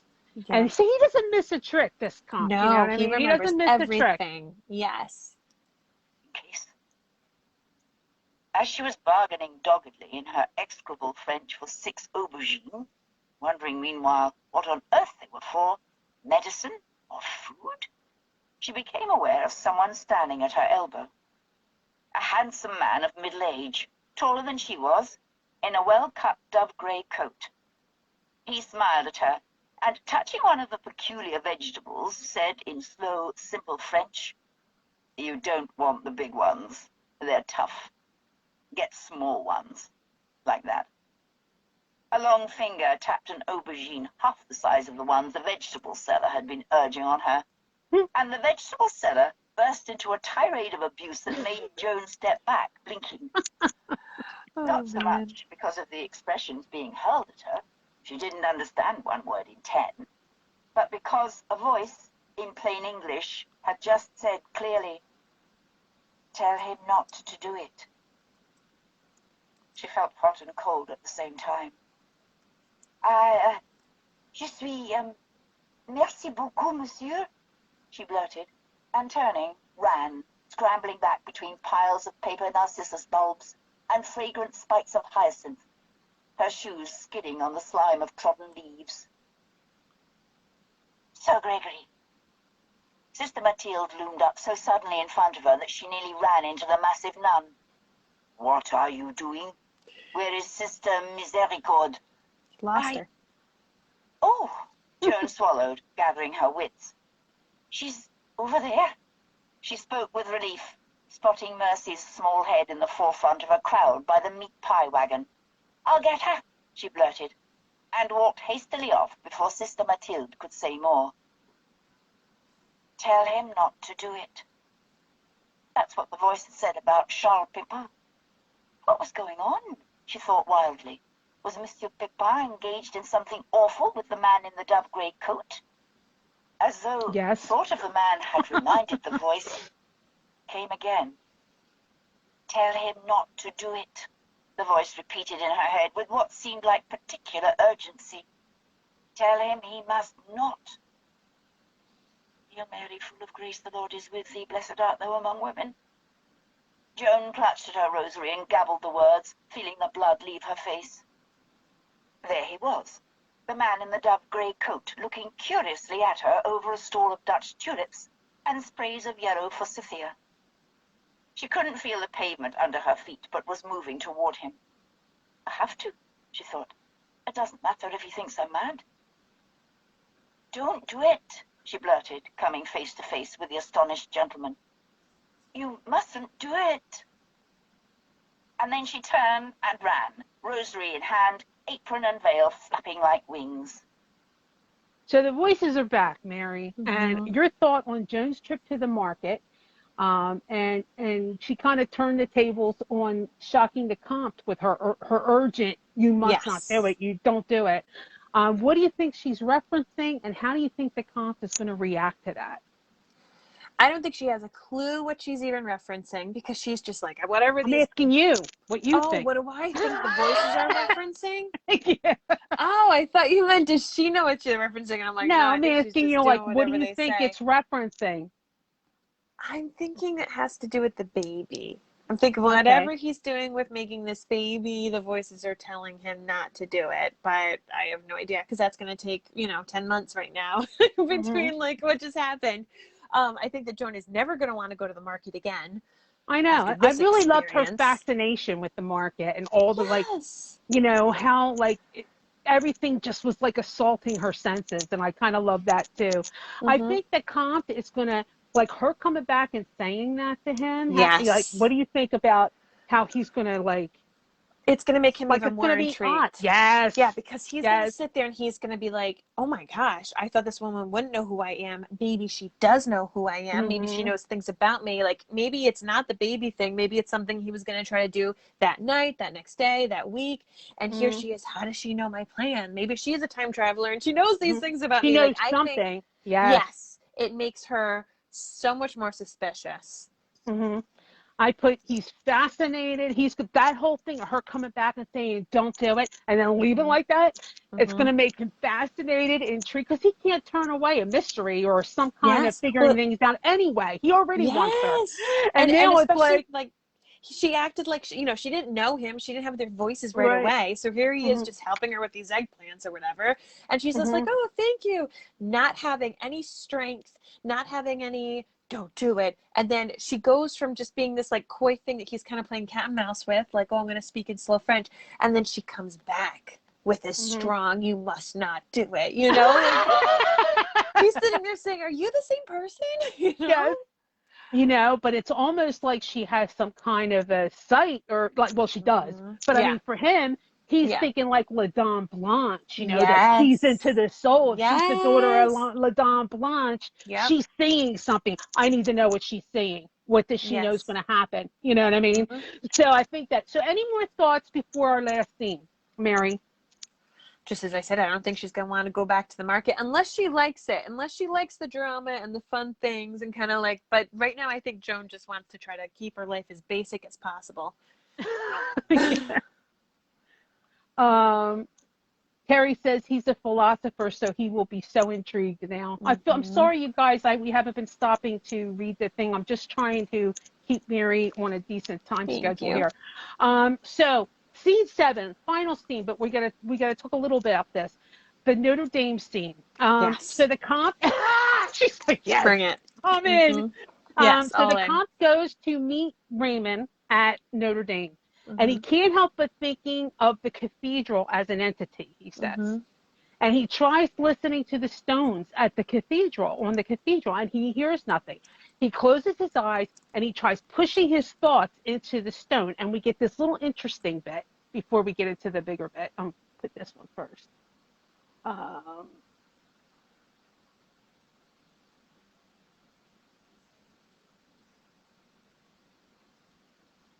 Impulsively, he shut his eyes and tried to feel his way into the rock. At first, nothing. But he waited, pressing with his mind a repeated question. Are you there? He would have been terrified to receive an answer, but was obscurely disappointed not to. Even so, when he finally opened his eyes and took his hands away, he saw a trace of blue light, the barest trace, glowing briefly between his knuckles. That frightened him, and he hurried away, hiding his hands beneath the shelter of the cloak. Surely not, he assured himself. He'd done that before, made the light happen when he held the jewels he used for travel, and said the words over them. His own version of consecration, he supposed. He didn't know if the words were necessary, but Melisande had used them. He was afraid not to. And yet, he had felt something here. The sense of something heavy, inert. Nothing resembling thought, let alone speech, thank God. By reflex, he crossed himself, then shook his head, rattled and irritated. But something. Something immense and very old. Did God have the voice of a stone? He was further unsettled by the thought. The stones there, in the chalk mine, the noise they made. Was it, after all, God that he glimpsed? There, in that space between. so here we get another title reference with the comp referencing the space between. Now, Love what it. do you make of the comp seeing the blue light, traces of the blue light From on his his hand hands. after focusing into the stone? I didn't know. Because it's just the stone of the building, right? It's like as just from it being a magical place, I didn't really understand how it could be having that. Is it just from his concentration alone? Is it because he's touching this limestone? I'm obviously Is the location of Notre Dame maybe on a ley line? yes, You yes, know, yeah. and maybe meeting the maybe he's thinking that she knows he's meeting Master Raymond, who gave him this fake death potion thing. And so he knows he's Ooh, meeting him that night. So maybe he's thinking that's what she's talking about you mustn't do it, yes, yes. I mean, that's the big thing that was That's about it. to happen, Yep, that night. very true. Um, so, um, so she said, well, I'll tell you that in a minute. So here's, he hears a noise and boom, the frog is there. Now, Mary, did you read the extra stuff that I posted on Master Raymond on the extras?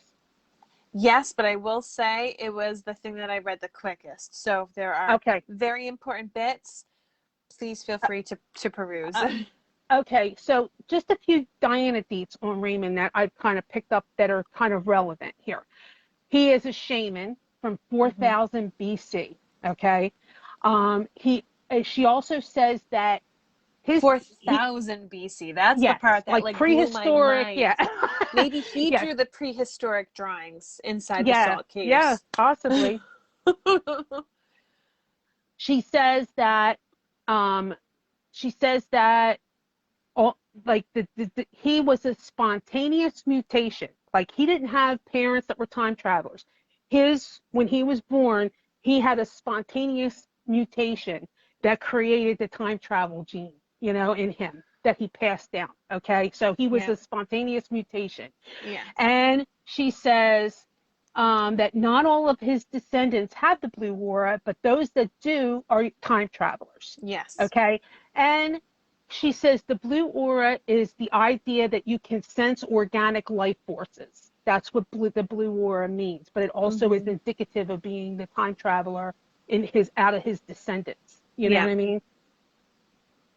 She also says, for those of you that know all the Orkney stuff that keeps coming around about, in our thing, she also says that he has a strong history at some point in Orkney.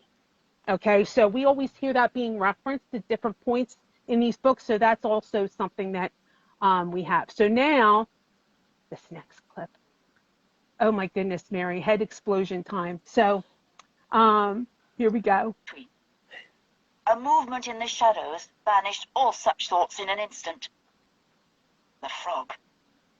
Rakutzi's heart clenched like a fist. Monsieur Count, said an amused, gravelly voice. I see the years have been kind to you. Raymond stepped into the starlight, smiling. The sight of him was disconcerting. Rakutzi had imagined this meeting for so long that the reality seemed oddly anticlimactic. Short, broad-shouldered, with long, loose hair that swept back from a massive forehead. A broad, almost lipless mouth. Raymond, the frog. Why are you here? Rakutzi blurted. Maître Raymond's brows were black. Surely they had been white 30 years ago. One of them lifted in puzzlement. I was told that you were looking for me, monsieur. He spread his hands, the gesture graceful. I came. Thank you, Rakutzi said dryly, beginning to regain some composure. I meant, why are you in Paris? Everyone has to be somewhere, don't they? They can't be in the same place. This should have sounded like badinage, but didn't. It sounded serious, like a statement of scientific principle, and Rakutzi found it unsettling. I am Donna. Did you come looking for me? He asked boldly. Oh, he moved a little, trying to get a better view of the man. He was nearly sure that the frog appeared younger than he had when last seen. Surely his flowing hair was darker, his step more elastic. A spurt of excitement bubbled in his chest. For you? The frog seemed amused for a moment, but then the look faded. No, I'm searching for a lost daughter. Rakutzi was surprised and disconcerted. Yours? More or less. Raymond seemed uninterested in explaining further. He moved a little to one side, eyes narrowing as he sought to make out Rakutzi's face in the darkness. You can hear stones then, can you? What? Raymond nodded at the facade of the cathedral. They do speak. They move, too, but very slowly. It's creepy. An icy chill shot up Rakutzi's spine at the thought of the grinning gargoyles perched high above him. The indication that one might at any moment choose to spread its silent wings and hurtle down upon him, teeth still bared in carnivorous hilarity. Despite himself, he looked up over his shoulder. Not that fast. The note of amusement was back in the frog's voice. You would never see them. It takes them millennia to move the slightest fraction of an inch. Unless, of course, they are propelled or melted. But you don't want to see them do that, of course. Of Much course. too dangerous. This kind of talk struck him as frivolous, and Rakoczy was bothered by it, but for some reason not irritated. Troubled, with a sense that there was something under it, something that he simultaneously wanted to know, and wanted very much to avoid knowing. The sensation was novel and unpleasant. He cast caution to the wind and demanded boldly, "Why did you not kill me?" Raymond grinned at him. Rakoczy could see the flash of teeth and felt another shock. He was sure, almost sure, that the frog had had no teeth when last seen.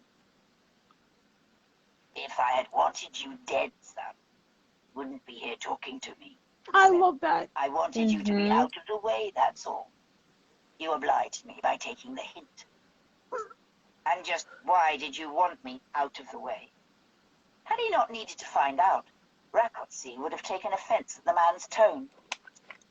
The frog lifted one shoulder. "You were something of a threat to the lady."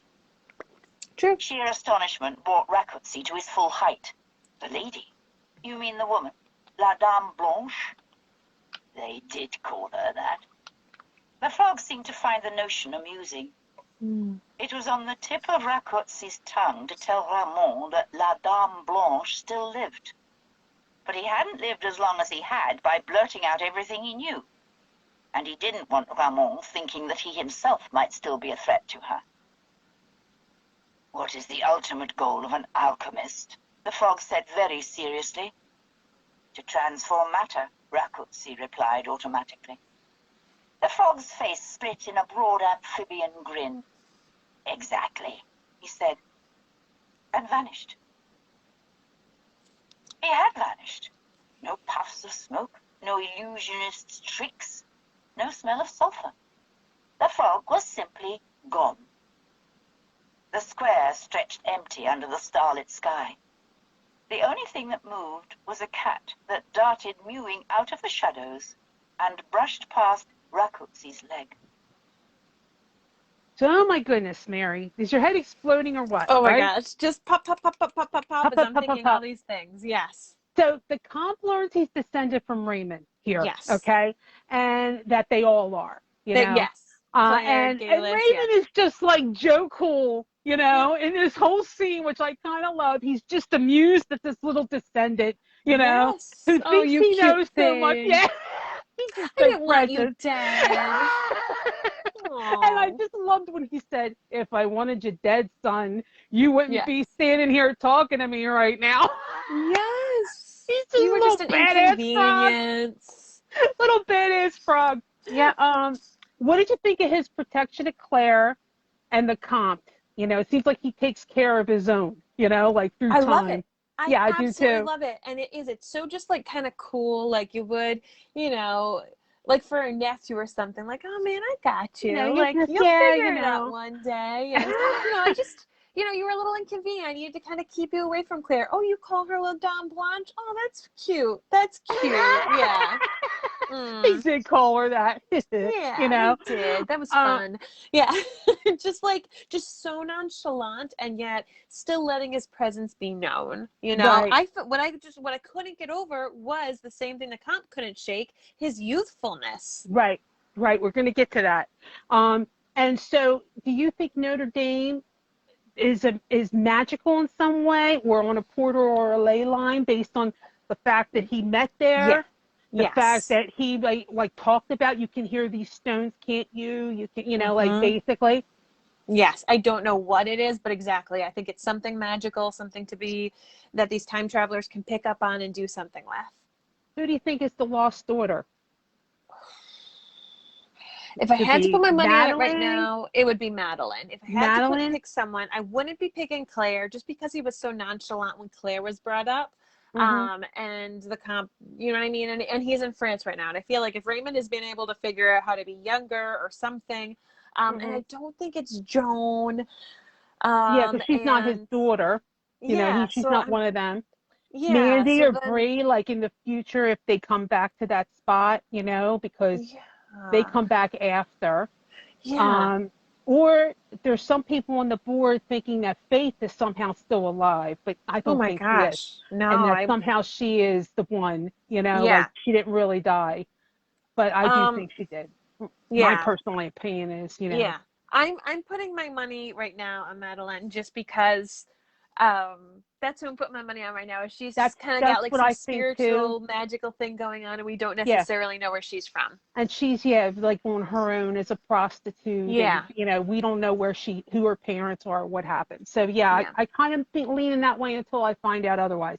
Hmm. So we see him disappear, right? Do you Up. think he is able to transform into other things like this cat? Yes. Okay. Yes. So, because he says, what does an alchemist do? Transforms matter. Transforms. Poof, he's gone, and there's a Yes. cat. He did what's her name in Harry Professor Potter? McGonagall. Yes, Yes. that's it. He did transfiguration. Yes. Swish and flick. Yes. So you do think that? Did I that do. blow your mind? Um, in some ways, yes. And yet on the flip side, I kind of always thought he could be a shapeshifter, particularly because his nickname is the Frog, and I know a lot of that is like his appearance.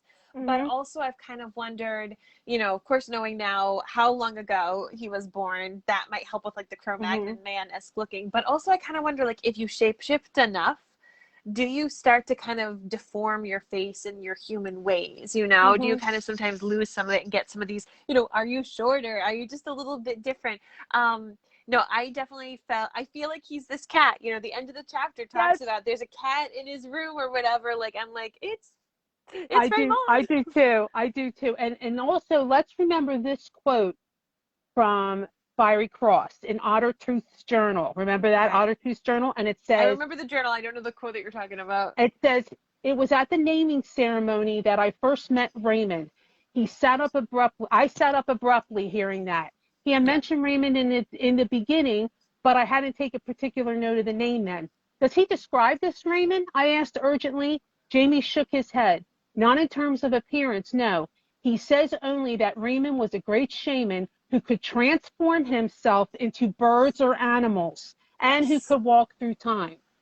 So we Yes. kind of already got a nod about that, which Yes. we didn't. We kind of like blew it off, like, yeah, right. It There's just wasn't in explaining stuff. context. Yeah, Yeah.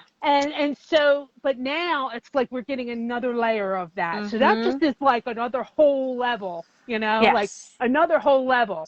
Um, and so I I want have this. Claire to in the future books, like, all right, well, I'm gonna turn you into a bird. Yeah. No. And then we have a Diana Deep where she says, they wanted to know how this all comes to, like, what is this?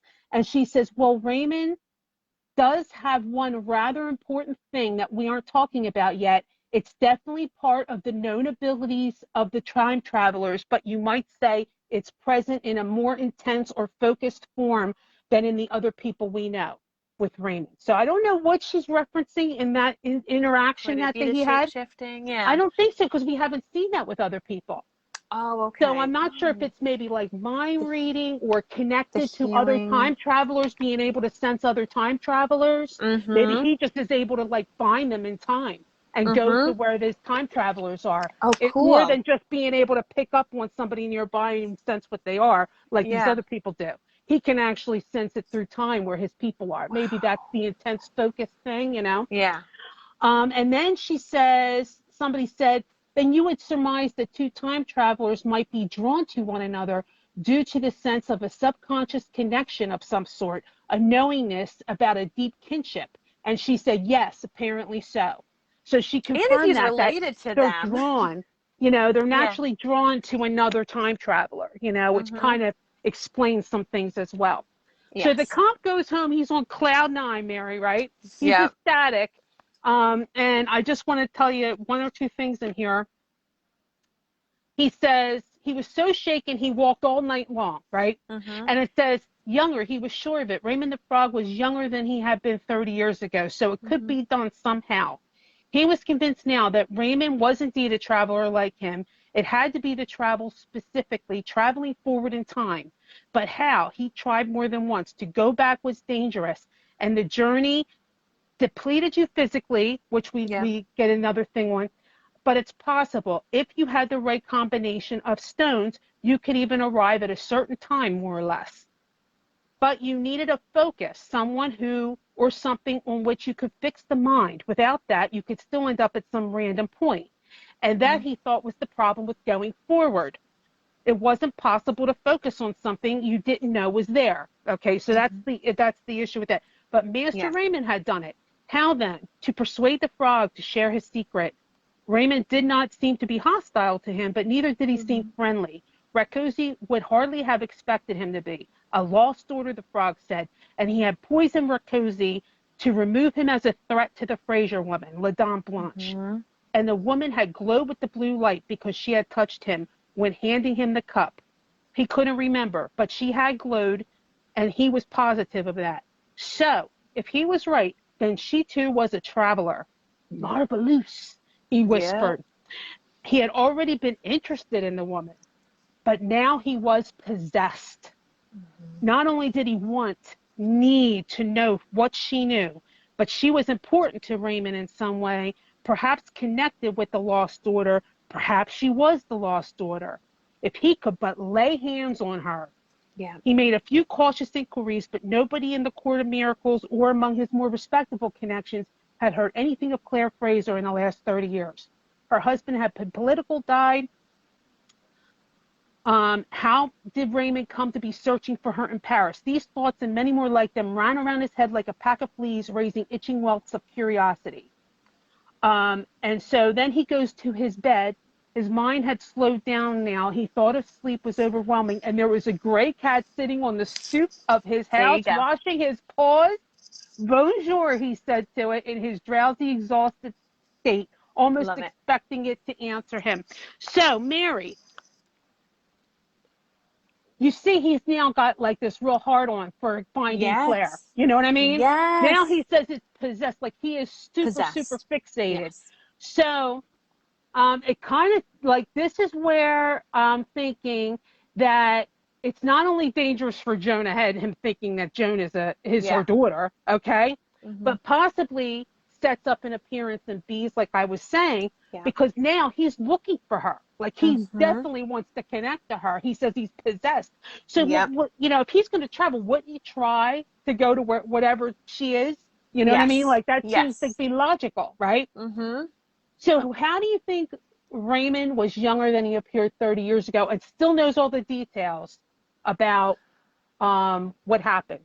I'm wondering if he like leaves journals for himself, like if he has this book so he can go back and be like, hi, you know, 20-year-old self. Like I wonder if that was, rather than him being older and reversing age and being old in his mind and young in his body, I'm wondering if it actually is a younger version of him who's been able to read the Dear Diaries from like previous versions of him. Here's who the Comte is. Here's what he looks like. Like if he's just a young version who knows all these things. That's how I'm thinking right now, rather than like reversing the aging effects of your body. But on the flip side, this is a guy who can transform supposedly into animals. That's what I think. Why couldn't he transform his body? Transform himself to look like, and see, here's what I think. It's either that he made himself look older before, okay, to look like this old little, you know, apothecary dude, okay, or he's making himself look younger now, maybe to kind of be like a little mock to the cop who he knows is looking to try to look younger, you know, kind of like to throw him off, just to kind of throw him off and mess with his head, you know what I mean? So it could be that he's like putting on this younger look to kind of make him all lose his brain, you know, a little bit, or before he made himself appear older, because remember he was running from a previous scandal, so he might have had to kind of disguise his appearance a little bit and like age himself. So, and I kind of put that glamour on. So those are my thoughts. Because once you say you can turn into a cat, then you don't even look at the age, because the age can be masked to look like whatever he wants it to look like. He can have darker light hair. He can have he could like look like he has teeth and all that other stuff, you know. So that's what I think. Do you have any other thoughts, Mary, before we No, close? I'm going to check out the board, you guys. I'm sorry I haven't looked at your comments much, but I will later on, okay? So Mary, any other thoughts you have? I'm going to put our music on, but any thoughts you have? I am worried for Claire in future books. I am definitely worried for her. Yes, me As you know, too. we know that this is a short novella, and I don't see Claire coming into this novella right now. Mhm. So, yeah, I'm worried. I'm worried for her. I'm interested to see what happens in the future. I'm just so happy that Master Raymond is here. Yeah. So if you can stay, everybody, I will be starting a second solo live in about 5 or 10 minutes. This is the Sorcerer, by the way, this song. I just figured for fun, you know. Ooh, yeah. So for our after buzz, which is a bit of a casual chat, lots of cool stuff to talk about this time, you guys. So you definitely don't want to miss it. Our next Beehive Live will be this Saturday at 3, covering chapters 8 to 10. Mary, you have anything else you want to say there? So just so you all know, next week, when we cover the next bit of pages, it is going to be Tuesday as I'm traveling next week. So Tuesday, 8 p.m. Eastern Standard Time. That's pages 127 to 143. You get to stop between the first two lines of the page. There's a break right there. And then, of course, you're going to want to make sure that you've RSVP'd to the event for this upcoming pages, as Angela is going to be updating the addendum for that reading. So you're going to want to be able to insert that in your reading. And just thank you all so much for tuning in live. Thank you Thank for you those of so you who much, watch you the guys. replay. Yeah. Bye. Have a great Bye. night. Thank you, Bye. Angela. Bye. Bye.